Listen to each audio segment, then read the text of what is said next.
gabung di live-nya orang ini sama-sama Kristen ya. Hmm. Terus saya ajukan bertanya pada Pak Pendeta seperti begini. Pak Pendeta, kira-kira ini biasa kan saya dengar dari roomnya orang Muslim gitu. Katanya Bunda Marianya itu makamnya tidak ada. Terus saya tanya kepada Pak Pendeta, kira-kira makam Ibu Marianya di mana? Terus Pak Pendeta bilang katanya sudah di surga gitu.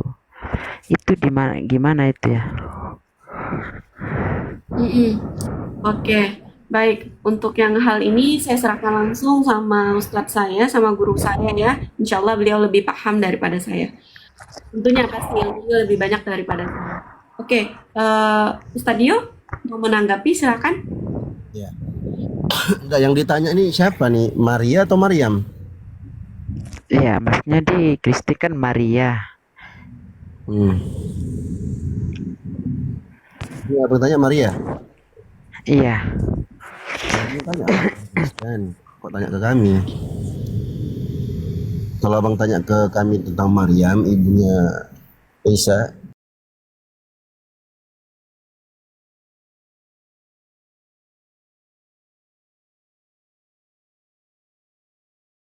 ke bumi ini dari makamnya para nabi dan rasul, ya yang valid ya. Kalau cerita keyakinan masyarakat, nah itu jelas banyak pengakuan-pengakuan, klaim. Tapi kalau dibuktikan belum tentu. Dan itu ada kritikan-kritikan oleh para ulama. Hanya satu pusara atau hanya satu makam, yang makam ini disepakati oleh seluruh para ulama itu benar-benar kuburan seorang nabi atau seorang rasul. Siapa dia? Itulah pusara atau makamnya Nabi Muhammad SAW di kota Madinah. Bentar-bentar Kak, aku sidang dulu bentar.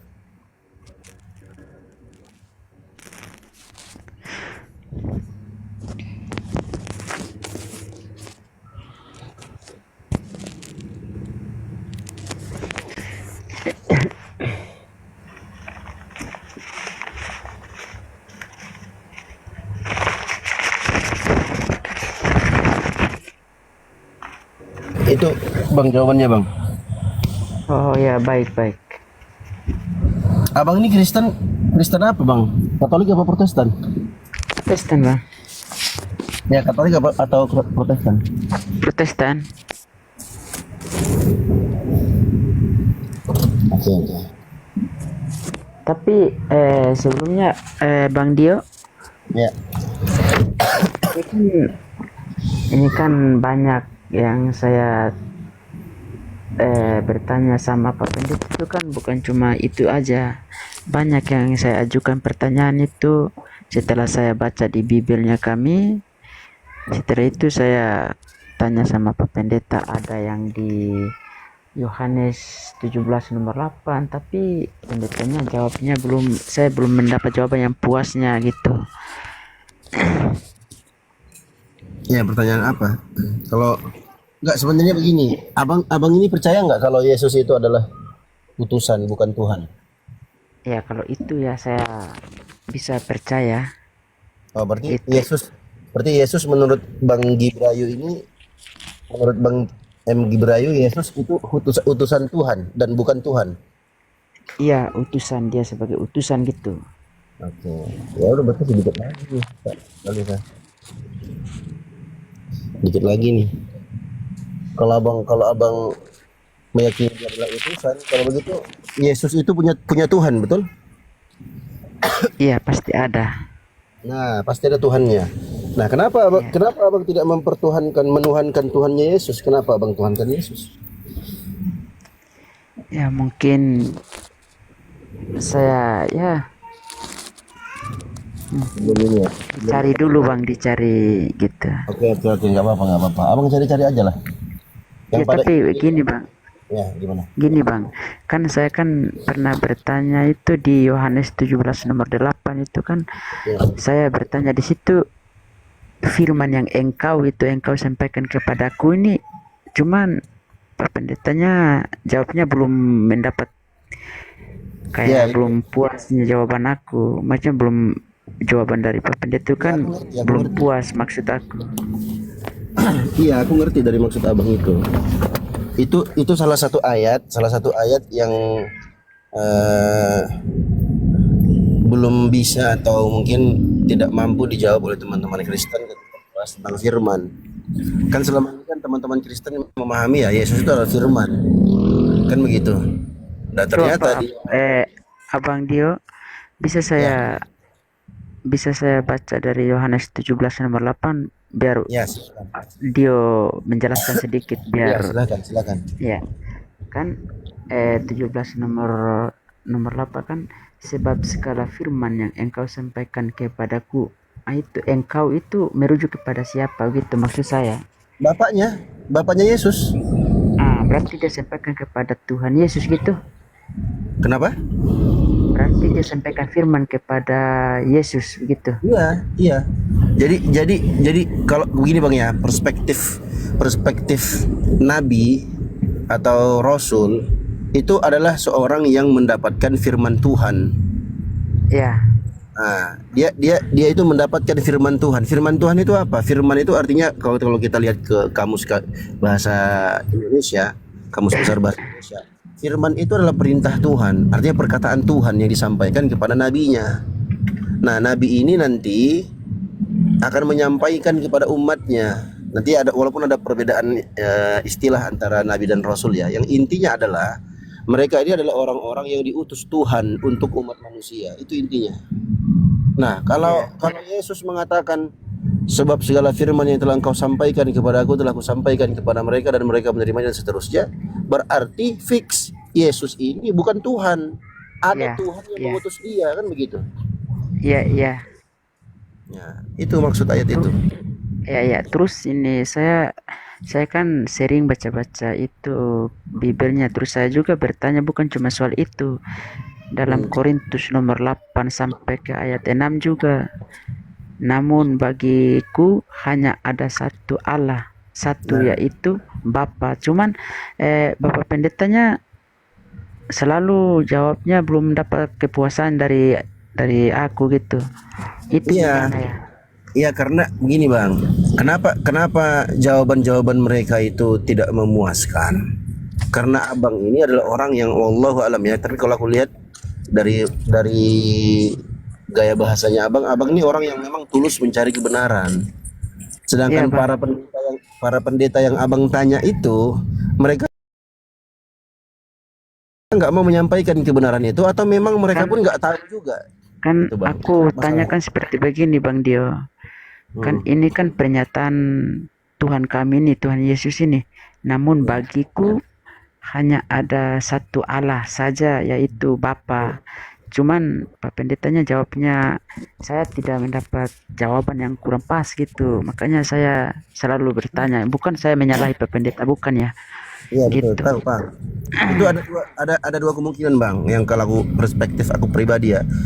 Kemungkinan yang Ya, pertama, Pak Pendetanya nggak mau kasih tahu abang. Tapi ini sangka buruk sih ya. Tapi kemungkinan yang kedua ini yang paling memungkinkan dan ini mungkin sangka baik kita. Mungkin Pak Pendetanya pun nggak tahu juga bang.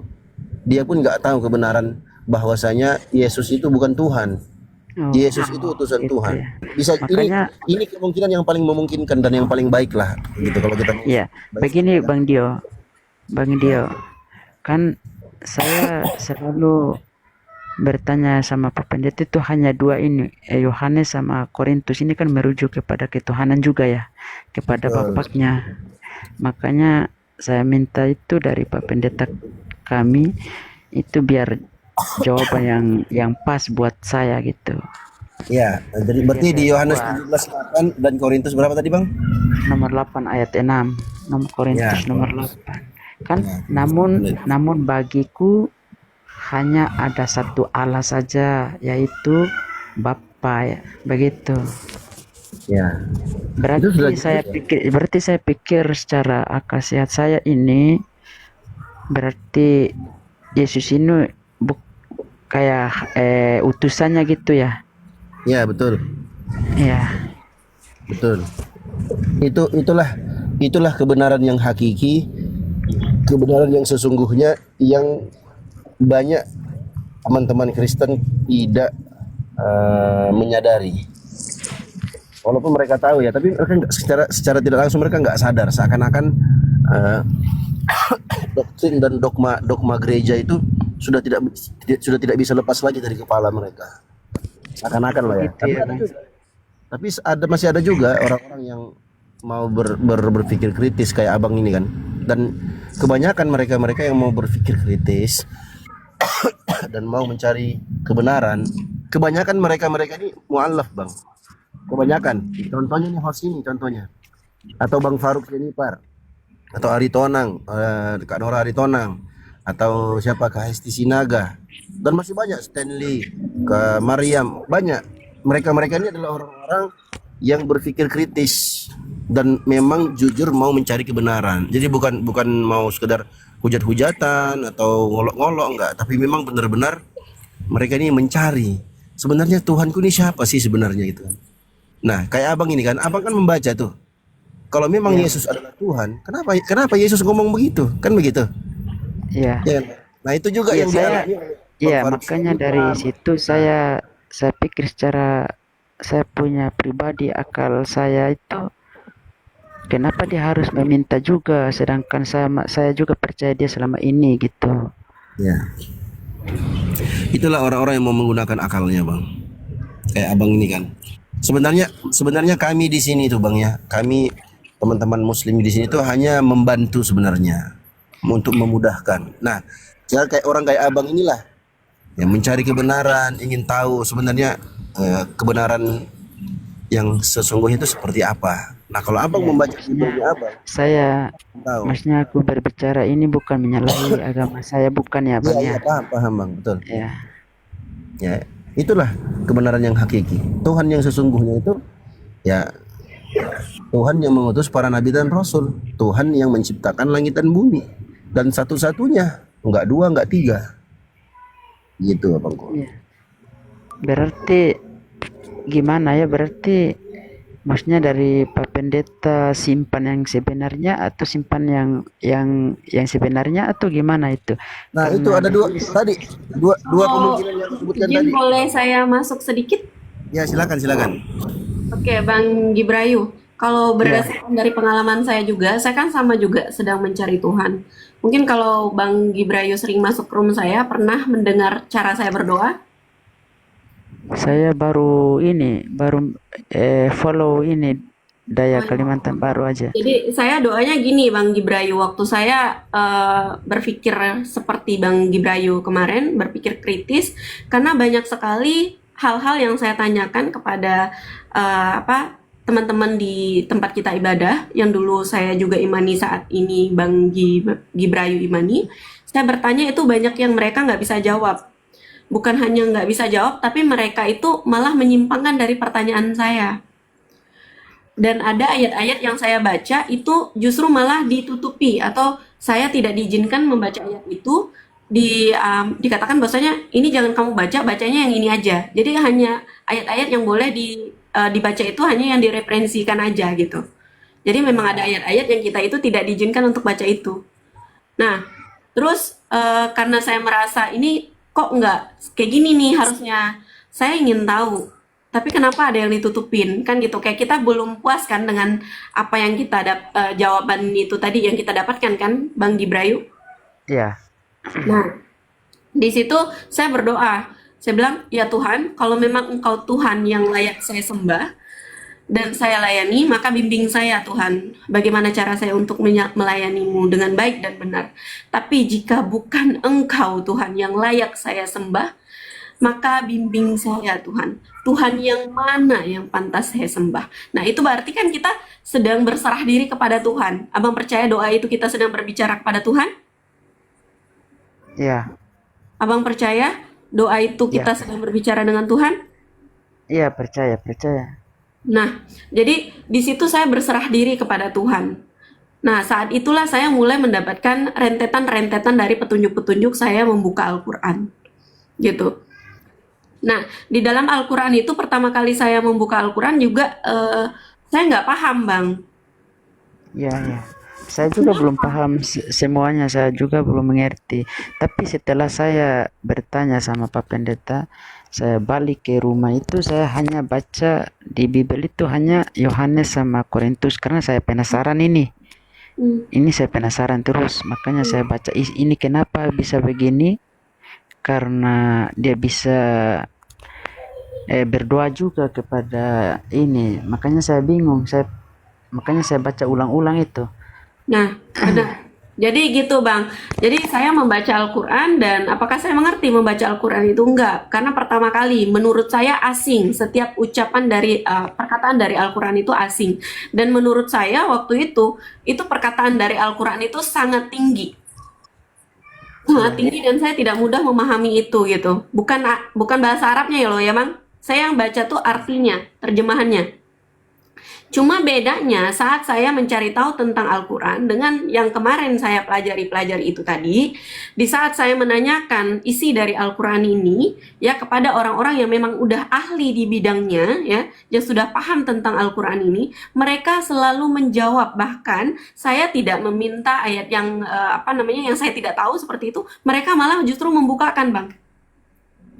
Dan satu ayat pun dari Al-Quran itu tidak ada yang ditutupi. Makanya tidak heran bahwasanya penghafal-penghafal Al-Quran itu bukan hanya dari kalangan-kalangan orang yang sudah berusia nih, berumur, yang sudah tua, ibaratnya seperti itu, yang punya pendidikan tinggi. Justru anak-anak kecil aja usia 6 tahun, 7 tahun itu mereka sudah bisa menghafal Al-Quran gitu. Karena Al-Quran itu tidak ada yang ditutupi, tidak ada perubahan dari pertama datangnya Al-Quran sampai saat ini itu masih tetap sama, Bangku. Dan tidak ada yang ditutupi satupun. Untuk penafsirannya pun itu tidak bebas. Setiap orang yang pembaca, misalnya kamu tafsirkan begini, oh begini ya pemahamannya, ini begini ya pemahaman. Enggak. Ada memang tafsiran yang sudah ibaratnya sahih. Sahih itu dari ulama-ulama yang memang sudah paham dengan ini, kita runut sampai ke Rasulullah SAW itu sama gitu, abangku. Jadi nggak sembarang ditafsirkan. Itu istimewanya Al-Quran. Itu Masya Allah, Tabarakallah. Dan saya tidak temukan di kitab manapun dan di ajaran manapun. Oke, saya kembalikan lagi kepada Ustadz saya, guru saya. Ustadz Dio, silakan. Iya, kalau kita lihat orang-orang yang tulus mencari kebenaran ya begitu, Kak. Jadi ketika dia mau menggunakan pikirannya, akal sehatnya, maka dia akan berpikir secara kritis. Ini kok begini. Contoh kan yang Bang Gibrayu tadi sebutkan. Nah, berarti Iya, kan Bang Bang Gibrayu Dio. ini ada Saya, ada ininya, ada niatnya untuk mencari kebenaran itu gitu loh. iya Bang Dio, tapi saya cuma bertanya, selalu saya bertanya sama Pak Pendeta, saya itu bukan untuk menyalahi agama kita, bukan ya. Saya hanya bertanya Iya, apakah iya. saya mendapat jawaban yang bisa saya puas gitu, maksud aku. Iya, nggak apa-apa Bang. Bagus itu kalau Abang sudah mau berpikir kritis, bagus. Dan kami pun alhamdulillah Bang dalam ajaran agama Islam, ajaran agama kami Tapi itu nggak tapi ada sering paksaan, saya nggak ada paksaan. sering-sering saya kalau bertanya sama Pak Pendeta kadang saya takut. Sering saya datang di rumahnya terus bercerita tentang ya di luar belum saya masuk di intinya. Saya bercerita tentang ya masalah mata pencarian apa terus saya tanya pelan-pelan sama Pak Pendeta gini, Pak Pendeta kenapa harus begini ya, cuman jawabannya saya belum dapat kepastian, macam belum puas gitu. Iya, karena kayak ada yang disembunyikan kan. Itu yang aku bilang tadi Bang. Kalau ada dua kemungkinan. Yang pertama mereka menyembunyikan kebenaran. Yang kedua mereka pun sama nggak ngerti juga gitu loh. Hmm, Itu kemungkinan yang terbaiknya kalau kita mau berbaik sangka. Nah, Abang ini kan seperti diperintahkan dalam Al-Quran, afala tatafakkarun, tidakkah kalian mau berpikir? Nah, ketika Abang sudah mau berpikir kritis itu juga bagus. Dan kami pun umat Islam, apalagi teman-teman yang terjun dalam dunia diskusi lintas agama ini, kami nggak pernah memaksakan kawan-kawan Kristen untuk masuk dalam Islam. Kami hanya berdiskusi, memaparkan data yang valid dari apa yang kami sampaikan. Setelah itu kita diskusikan. Nanti ya betul ya Dio. kawan ini mau masuk Islam apa enggak ya itu urusan masing-masing gitu. Ya Bang Dio. Ya. Ya Teman-teman begini, bikin, kan teman-teman naikkan like live kita dulu, pastikan room kita kuat karena kita terus meningkat ini teman-teman ya. Naikkan dulu like live kita kalau bisa sampaikan 100 kali like live-nya teman-teman, sama yang baru masuk langsung aja love orange untuk memperkuat roomnya. Love orange itu penting teman-teman supaya room kita kuat gitu. Silakan teman-teman. Barakallah barakallahu fiik. Lanjut. ya begini ya, kan saya kan sering-sering eh, dengar ini kan banyak umat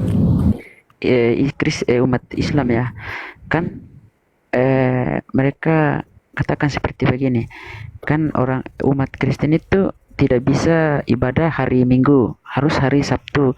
Terus saya juga tanya sama pendeta, kenapa harus begitu? Mereka katakan seperti begitu. Begitu. Kenapa Jawabannya apa? dilakukan di Jawaban pendetanya ketika abang nanya begitu apa jawabannya? hari Minggu gitu, karena umat Islam dari room saya pernah dengar itu kan tidak bisa, katanya itu gimana. Enggak, apanya nih, tentang apanya nih, ibadahnya? Ibadah ya, masalah ibadah hari Minggu, katanya umat Islam dilarang, katanya tidak bisa karena sebenarnya bukan hari Minggu, katanya itu bukan bukan aku yang bilang ya. Iya, kalau kalau kalau di Islam bang, ibadah kami itu hari Jumat. Iya, Itu ada abang bisa baca dalam surah Al-Jumu'ah. Itu satu surat full itu. Namanya surah Al-Jumu'ah di juz yang ke-29. Nah, kalau di Kristen ini kan abang kan ibadahnya hari Minggu kan, Bang? iya hari Minggu. Nah, ada nggak itu sepanjang abang tahu dan abang pelajari tentang agamanya abang, pernah nggak abang dapatkan dalil atau data di Bibelnya abang perintah untuk beribadah hari Minggu? Ada nggak kira-kira? Ya setahu saya itu Ada. apa kalau hari, Nggak ada. kalau Saya maksudnya, pernah temukan itu hari Sabtu, bukan hari Minggu. Nah, yang ada malah hari makanya Sabat. iya ya, dengar dulu. Maksudnya kan kan setiap hari ini kan, maksudnya hari Minggu ini ibadahnya umat Kristen hari Minggu. Ya. Ya terus? Ya hanya hari Minggu. Kalau hari Sabtu kan tidak ibadah, hari Minggu. Iya, maksud itu kan doktrin. Doktrin yang diajarkan dalam kekristenan. Iya, Nah, iya. yang saya tanyakan itu ada nggak itu dalil dari doktrin itu ada nggak? Ya, tidak. Nggak ada kan? Iya, karena itu Kak Lisa pun tadi sudah sempat nyeletuk tadi kan, nggak ada katanya. Karena yang ada tuh hari Sabat. Itu Hari Bang. Sabat itu gimana hari Sabat? Ya hari Sabat yang tertulis dalam kitabnya abang. Berarti hari Sabtu gitu. Iya Sabtu. Sabat itu kalau diterjemahkan sekarang hari Sabtu. Ya maaf, saya cuma tanya itu aja ya. Maaf. Hari Minggu, iya. Kalau di Islam, hitungan hari itu dari hari Minggu. Ahad kan satu. Terus Senin itu Isnin. Sulasa hari ketiga, itu hari Rabu. Hari Selasa, sorry. Terus Arbi'a dari kata Arba'ah, hari keempat itu hari Rabu. Nah, terus Yaumul Khamis, hari kelima disebut sebagai Khamsah. Nah, terus hari Khamsah ini, hari keenamnya apa? Hari keenamnya disebut Yaumul Jum'ah, Al-Jumu'ah atau Jumat. Nah, nanti hari ketujuhnya baru disebut hari Sabat. Sabtu dari kata sab'atun, artinya 7, hari yang ketujuh. Nah, kalau dalam Islam ada perintahnya. Idza nudiya lis-salati min yaumil jum'ati fas'au ila dzikrillahi wa dzarul bai'. Jelas ayatnya. Kalau kalian dipanggil untuk melaksanakan salat Jumat, maka bersegeralah kalian untuk mengingat Allah dan tinggalkanlah jual beli itu. Jelas. Nah, kalau di Kristen ada nggak perintah seperti itu? Nggak ada kan? Nah, kalau abang mau berpikir kritis seperti ini, ya Iya bang. sudah Saya bertanya itu alhamdulillah. bukan saya nyalahin, ya Iya nyalahin paham, agama kita, bukan ya bang. iya paham, paham.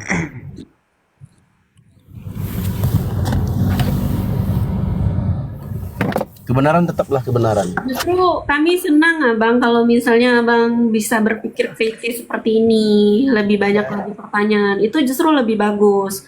Dengan banyak pertanyaan itu, jadi kan Abang sambil melatih akalnya Abang nih, pikiran Abang, membuka pikiran Abang. Nah, dan itu tuh meranahkan Abang, merujukkan Abang, mengantarkan Abang untuk lebih tahu banyak hal lagi yang mungkin Abang belum ketahui. Dan mungkin mohon maaf, orang yang dulu Abang ikuti ya, yang mungkin Abang katakan dia pintar, punya pengetahuan dan cerdas lebih daripada Abang, mungkin dia juga tidak tahu gitu. Nah, dengan Abang berpikir kritis seperti ini, ingin mencari tahu, belajar, boleh jadi nanti Abang lebih paham daripada mereka gitu. Maksudnya ini yang taping yang ini taping yang baru simbolon MG Brayo ini kayaknya belajar sama orang yang salah. Maksudnya yang salah yang Islam atau Kristen yang saya belajar salah. Biar saya tahu. Boru simbolon. Naik aja, baru simbolon naikkan aja. Ya, kalau misalnya baru dia merasa dia benar dan dia pandai, dia pintar, dia punya kapasitas untuk mengajari. Biar dia jelaskan sama aku yang Betul. mana yang benar. Ya. Betul. Islam atau Kristen yang benar biar saya. Jadi pertanyaan saya baru tadi. Jadi pertanyaan saya baru tadi punya nyali buat naik ke atas, silahkan dijelaskan. Saya kasih ruang juga di sini. Iya. Jadi di sini ada Bang Dio, ada juga Boru merasa dia pandai di dalam bidangnya, silahkan dijelaskan kepada Gibrayu yang. Pertanyaannya Bang Gibrayu, silakan naik Boru. Di tag namanya teman-teman. Boru, biar Boru naik dulu, soalnya sama-sama. Di tag dulu tadi Boru. Saya jambak, coba bantu saya teman-teman. Siapa namanya tadi? Saya nggak lihat soalnya typingannya. Boru simbolon. Soalnya dia bilang saya salah. Sambil maksudnya di mana yang saya. Teman-teman kita naikkan 100k boleh sama Love Orange. Yang belum follow di follow juga. Namanya Boru apa? Nggak ada. Boru simbolon. Itu ada Bang Sabam juga tuh. Host mau naik. Dia pintar katanya. Nanti ditanya oleh Bang Gibrayu. Kita dengarkan aja. Boru nggak ada ya. Boru berarti nggak berani. Saya ingin. Iya, Bang Sabam aja tuh naikkan. Dia pintar tuh katanya. Oh, Bang Sabam pintar. Coba request, aku nggak bisa jambak-jambak teman-teman. Coba. Request aja Bang. Request aja. Kan yang pintar-pintar ini coba di ini dulu request. Boru simbolon tadi kan bilang saya salah bertanya, itu maksudnya di Iya, mana? mungkin saya juga keliru kemarin kan dalam pembacaan kitab yang sampai hari ini kamu imani, atau ada ayat-ayat yang terlewat kita baca seperti itu ya. Nah, coba kamu naik Bang Sabam. gitu. Naik Bang Sabam, naik minta permintaan Bang. Di multi aja Bang. Bang Sabam.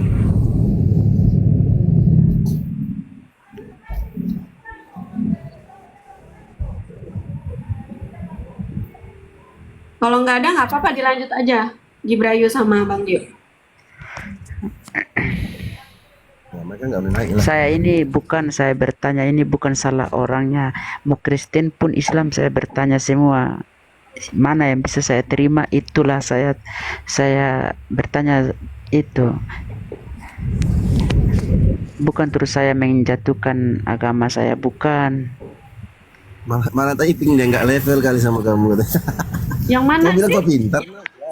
Yang mana sih? Itu si Sabam mula hasudungan itu, si Mosir.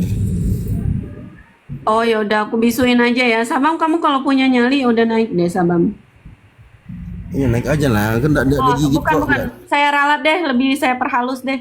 Kamu kalau punya ilmu, ya bisa mengajari. Kamu levelnya bukan levelnya tinggi. Coba kamu ajarin deh kami di sini.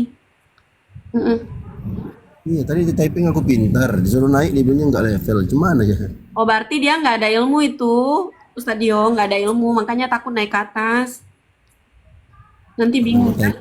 Bingung dia mau nyampain apa, mau ngomong apa, mau jawab apa, mau bertanya apa, dan cara menjelaskan juga dia bingung. Ya itu tipikal orang-orang yang nggak berilmu, maaf ya, saya harus jujur mengatakan itu. Kalian harus menerima kebenaran walaupun pahit, harus ditelan. Oke, silakan dilanjut aja Bang Gibrayu dan juga Ustadz Dio.